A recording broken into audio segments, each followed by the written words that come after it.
नमस्कार फ्रेंड्स, आप सभी का नेशनल थंब एकेडमी में हार्दिक स्वागत है। और आज हम कवर करने वाले हैं साइंस रिवीजन पार्ट 6 के तहत जैव प्रक्रम की इकाई या फिर यूनिट सेकेंड, जिसे हम श्वसन कहते हैं। इससे पहले हमने जो है पोषण को कंप्लीट किया था, जो कि जैव प्रक्रम की यूनिट नंबर फर्स्ट थी। ठीक है, इससे पहले भी जो है काफी चैप्टर्स के वीडियो हम बना चुके हैं, जिनको हमने शॉर्ट में जो है जो मेन टॉपिक्स होते हैं तो उनको कवर करने की कोशिश की है। फ्रेंड्स, अगर आपने अभी तक वो वीडियो नहीं देखी है तो उसको देख लें, क्योंकि वो शुरुआती चैप्टर्स हैं फ्रेंड्स। वो आपके अगर समझ में नहीं आएंगे तो शायद ये भी आपके समझ में ना आए। उसके बाद में आप ये वीडियो देखें ताकि आपका जो सिलेबस है वो सीरियल वाइज जो है वो कवर होते चले। ठीक है ना, चलिए भाई बिना किसी देरी के देखते हैं। तो आज हम इसमें किसको कवर करेंगे? श्वसन को कवर करेंगे। ठीक है, श्वसन जीवित कोशिकाओं में होने वाली उन सभी एंजाइमी अभिक्रियाओं को कहते हैं जिनमें ऑक्सीजन की उपस्थिति, कह रहा है कि या तो उनमें ऑक्सीजन की उपस्थिति हो या ऑक्सीजन नहीं भी हो, अनुपस्थिति में कार्बनिक पदार्थों का ऑक्सीकरण होता है तथा ऊर्जा मुक्त होती है। तो इसको हम क्या बोलते हैं? इसको हम श्वसन बोलते हैं। आगे, श्वसन के प्रकार। ऑक्सीजन की आवश्यकता के आधार पर या आवश्यकता के अनुसार श्वसन दो प्रकार का होता है। कौन कौन से? ऑक्सी श्वसन एक होता है और एक होता है अनॉक्सी श्वसन। तो सबसे पहले तो हम जो पहला टाइप है ऑक्सी श्वसन, इसे कवर करेंगे, इसको देखेंगे। यह आणविक ऑक्सीजन की उपस्थिति में होता है।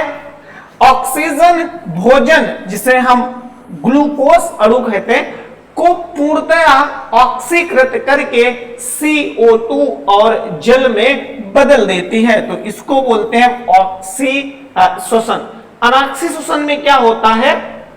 अनॉक्सी श्वसन या ऑक्सीजन की अनुपस्थिति में, इसमें क्या था कि ऑक्सीजन की उपस्थिति थी, इसमें ऑक्सीजन की अनुपस्थिति है, तभी इसको कहा गया अनॉक्सी श्वसन में होता है।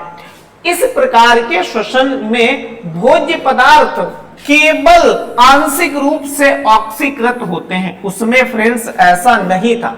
इसमें क्या था कि पूर्णतः ऑक्सीकृत हो जाते थे जो भोजन पदार्थ होते हैं वो।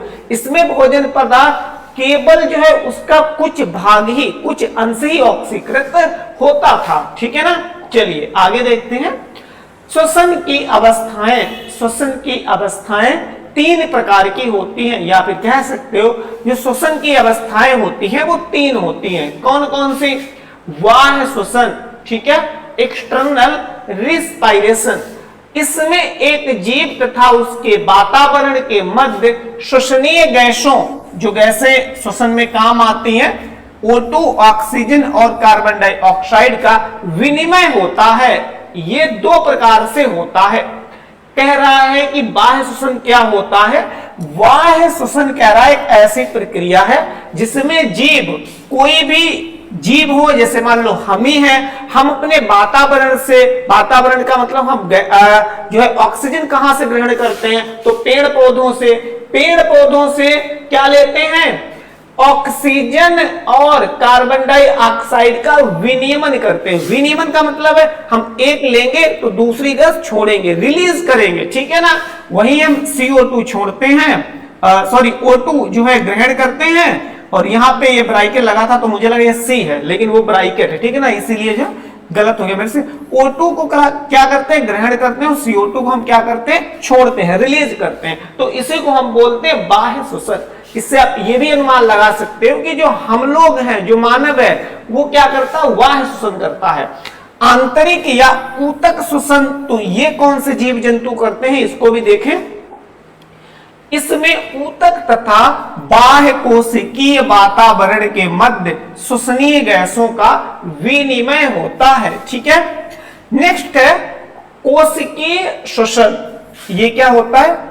यह एक एंजाइम नियंत्रित चरणबद्ध रासायनिक क्रिया है जिसमें माइटोकॉन्ड्रिया के अंदर, मतलब जो सेल के अंदर माइटोकॉन्ड्रिया होती है, ग्लूकोज का ऑक्सीकरण होने से अधिक ऊर्जा युक्त एटीपी अणु उत्पन्न उत्पन्न होते हैं जिनमें ऊर्जा उच्च ऊर्जा बंधों में संचित होती है।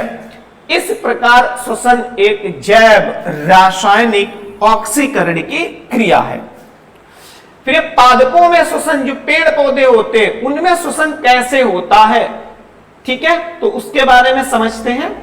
पादपों में श्वसन जड़, तना, पत्ती द्वारा होता है, ठीक है ना। कौन कौन से अंग जो है प्लांट्स के वो श्वसन में भाग लेते हैं, तो कह रहा है कि भाई जो जड़ है और जो तना है और जो पत्ती है, तो 3 ऐसे पार्ट्स हैं पेड़ पौधे के जो कि श्वसन में भाग लेते हैं। जड़ों द्वारा गैसीय विनिमय, मतलब गैस का आदान प्रदान। विनिमय का मतलब क्या होता है, आदान प्रदान, किसी चीज को लेना और उसके बदले में कुछ देना। जड़ों से गैसीय विनिमय विसरण क्रिया द्वारा होता है। तो ये ध्यान रखना है, पॉइंट इंपॉर्टेंट है कि जो है जो जड़ों से पेड़ पौधों में गैसीय विनिमय होता है वो किसके कारण होता है, किसके द्वारा होता है, तो उसी क्रिया को हम क्या बोल देते हैं, विसरण क्रिया बोलते हैं, ठीक है। तने द्वारा गैसीय विनिमय, तने यानी कोष्ठी में गैसीय विनिमय वात रंध्र द्वारा होता है, वात रंध्र द्वारा होता है। जो तना होता है ना, पेड़ का जो तना होता है, मान लो ये, तो इसमें छोटे छोटे होल होते हैं, रंध्र होते हैं, रंध्र, उन्हीं को बोलते हैं वात रंध्र, जिसमें हवा जो है क्या करती है, उनसे होकर जो पेड़ों के अंदर जो है पहुंचती है, तो उसी को बोलते हैं वात रंध्र द्वारा होता है। पत्तियों में गैसीय विनिमय साकी पादपों में रंध्रों, पत्तियों में भी जो छोटे छोटे होल्स पाए जाते हैं, हालांकि हमें नहीं दिखते इतने स्पष्ट, लेकिन पाए जाते हैं, द्वारा श्वसन की प्रक्रिया होती है। पत्तियों में गैसों का विनिमय रंध्रों द्वारा होता है।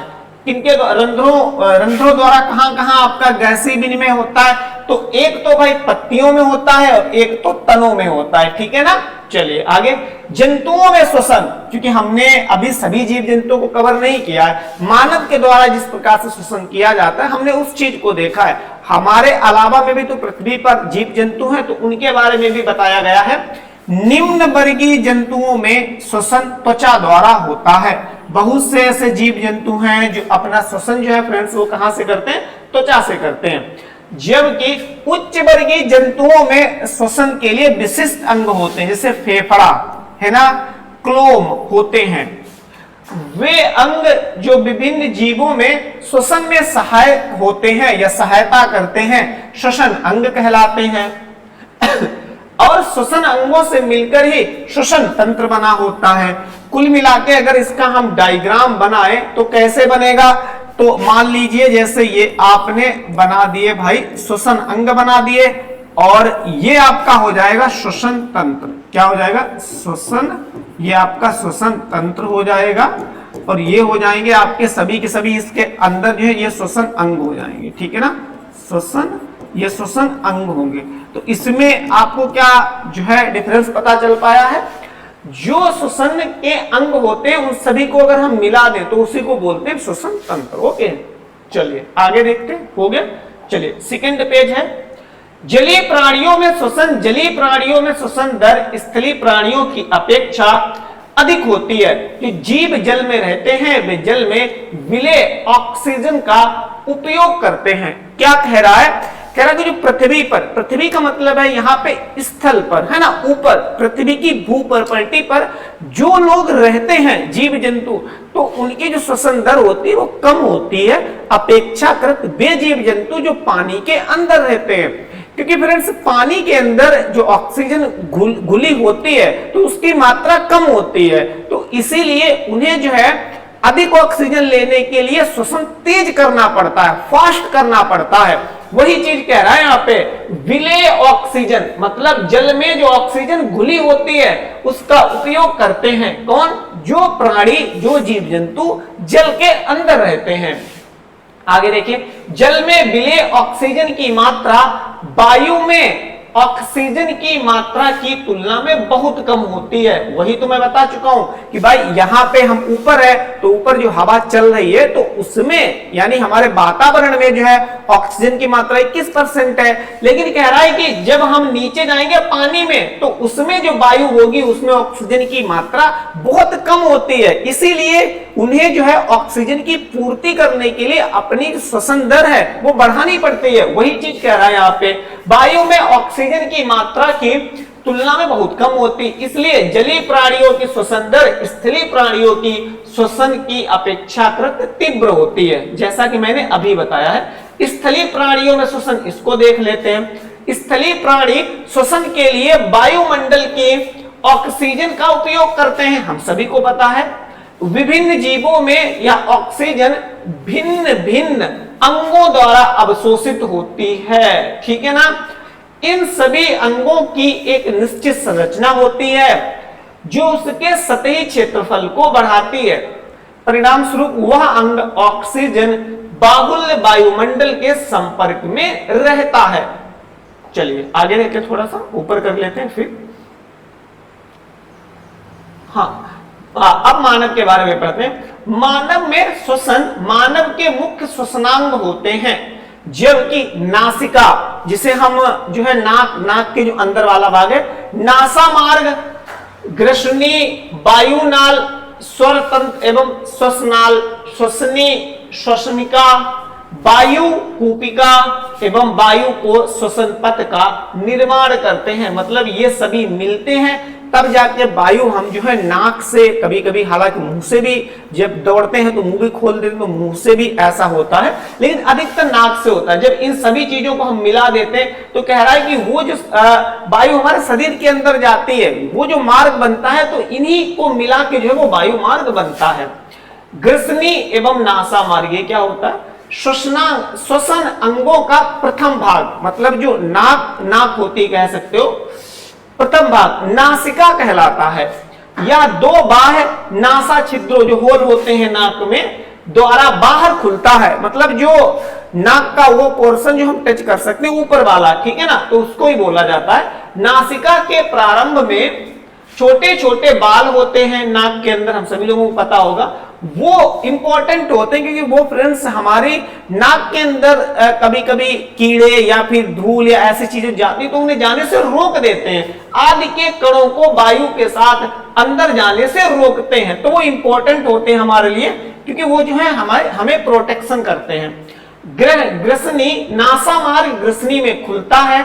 ग्रसनी का अग्रभाग नासा ग्रसनी कहलाता है। वायुनाल को निम्न दो भागों में बांटा जाता है।